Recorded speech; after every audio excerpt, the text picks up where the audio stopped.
Bones.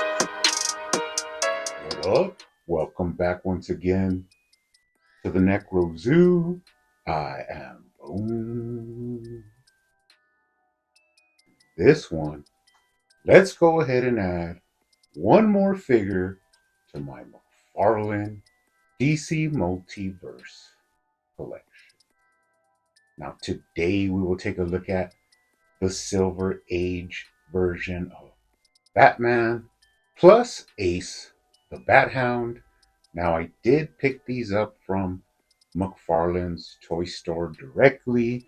I did get two of these, one to open up and review, and one to add to my mint inbox collection.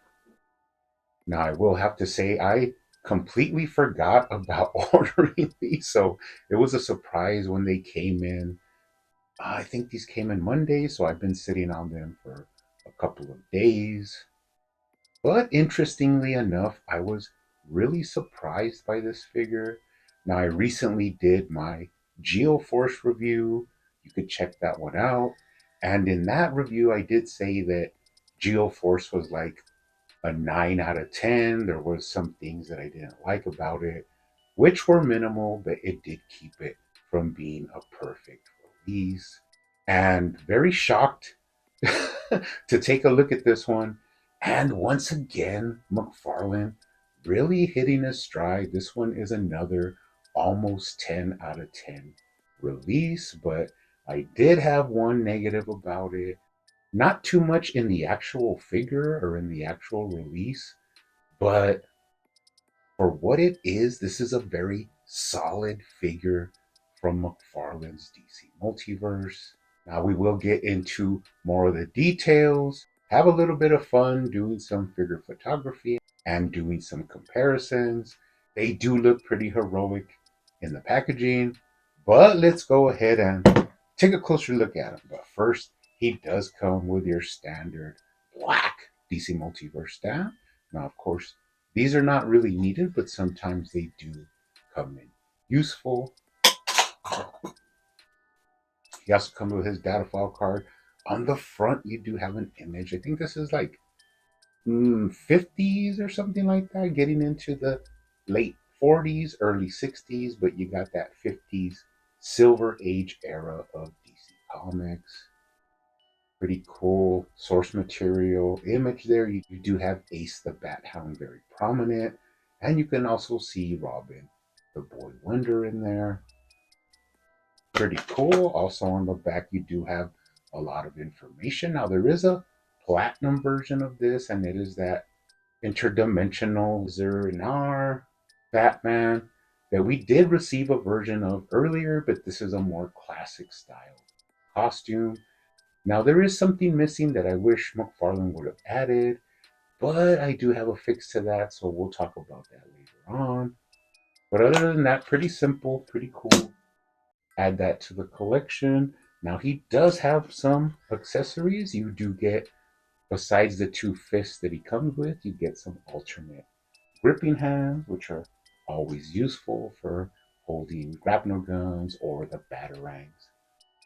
You also have the return of the man stranglers. You got these two open grappling or gesturing hands. I do like to use these for gesturing. They do emote a little bit of emotion. When you add these to a figure, if you use them just right in figure photography, you can add a little bit of attitude and personality to the figure.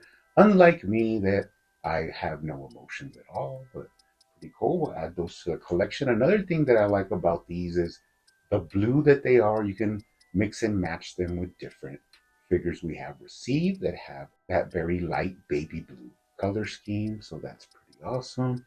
And of course, you get the blue Batarang.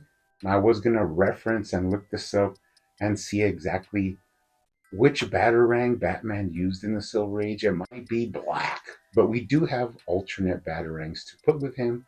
This is just the one that came in the packaging. And of course, you get Ace, the Bat-Hound. Now, this is pretty cool. The packages were relatively heavier than I'm used to, and that is because of Ace. He did add a lot of weight to the package.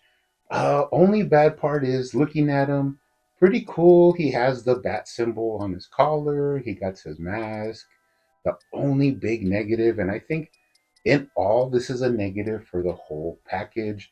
No head articulation, no tail articulation.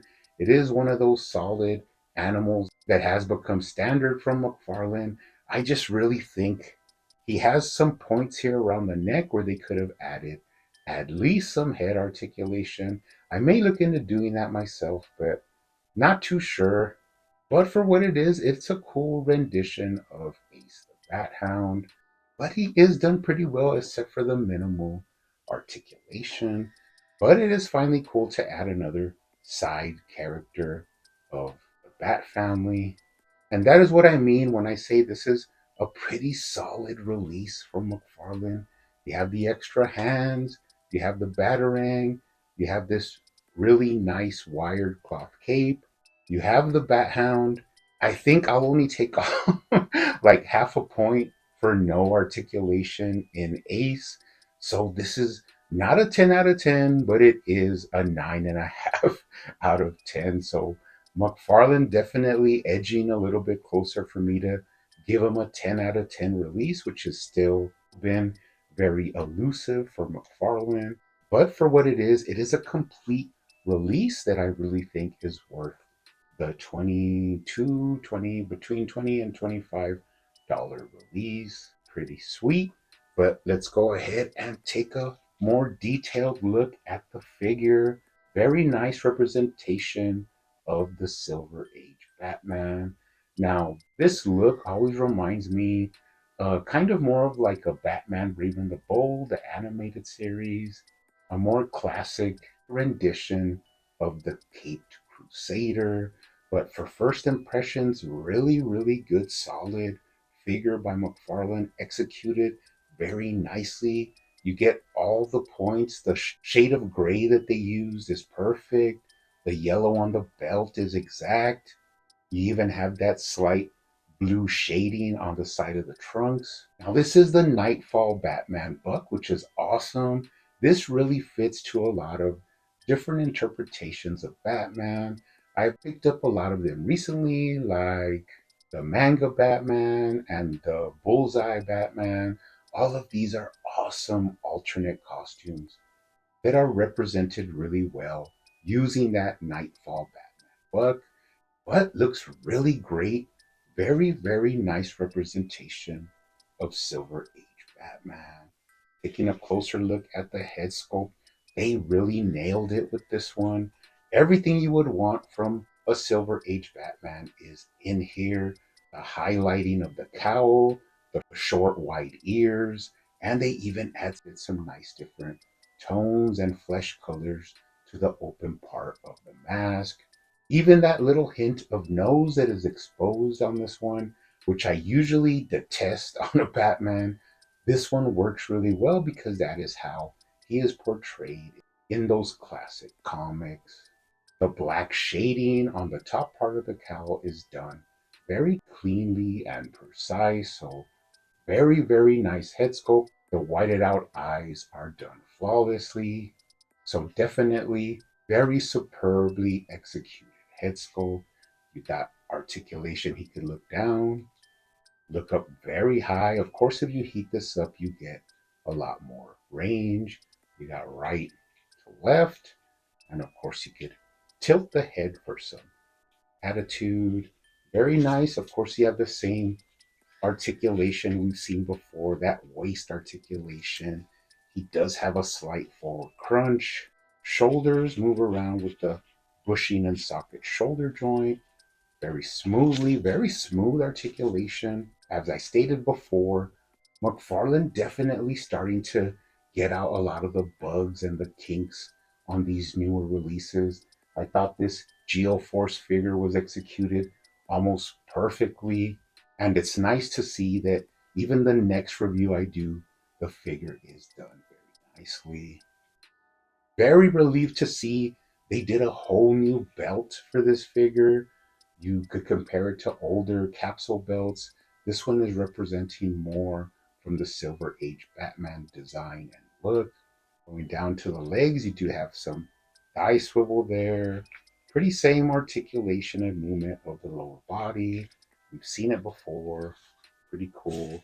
Moving up the back, you have the back of the capsule belt there. All of the capsules are sculpted in and going into this beautiful, really almost metallic blue wired cloth cape.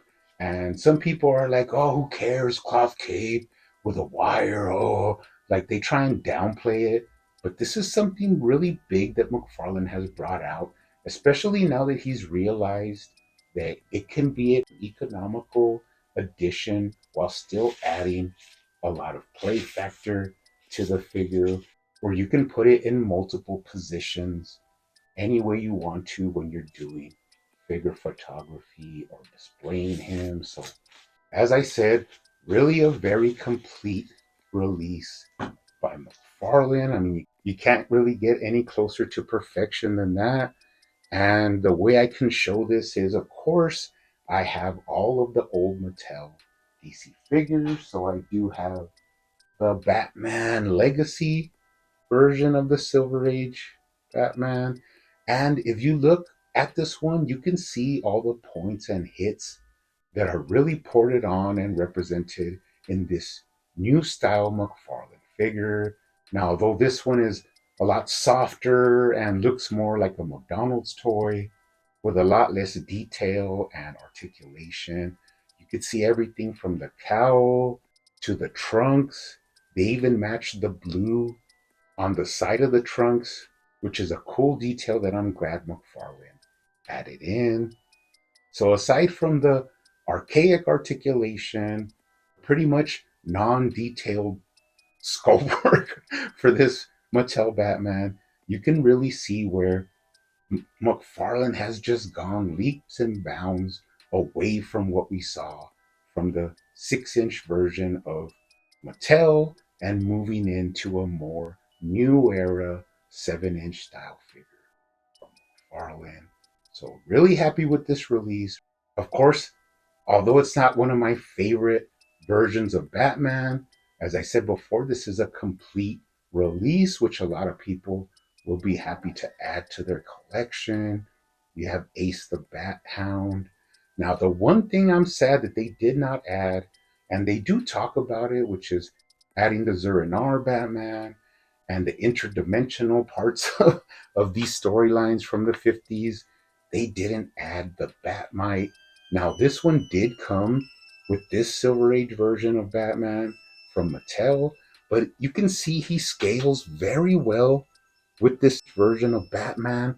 Fits in perfectly, which is why I always say never throw away your extras or your accessories from your old Mattel figures like the DC Universe Classics and even the Signature Series, because they will fit perfectly with the McFarlane styled action figures. Now, who knows if we'll ever get a Batmite from McFarlane, but for now, I can use this one as I please.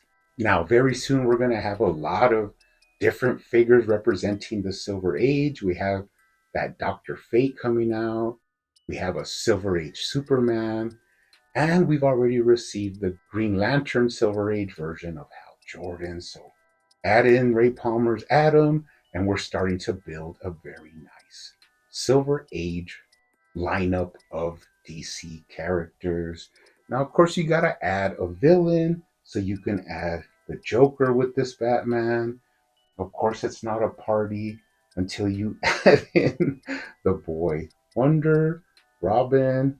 So that kind of completes the little setup of a Silver Age Batman. Maybe McFarlane will release another Boy Wonder, more done in this Silver Age style. All he would need to do is change the head sculpt from that Dick Grayson that we received before, and maybe add a small wired cloth yellow cape for the Robin, which would really make it add well to this Batman. And of course, you got to have Superman in there. Of course, this is my, head swap version for now. And finally, you do want to add Crypto alongside Ace the Bat-Hound, and you're finally starting to make a very cool collection of DC characters, even classic versions, which are always very, very fun. So, anyways, guys, as I said, very close to being a complete release, although it's not, one of my favorites. I know there are a lot of people out there that love this older classic style of the Dark Knight. So, pretty cool. Add them to your collection. It's up to you what you want to do, but always keep hunting out there, keep collecting, keep customizing, and I will see you on the next one.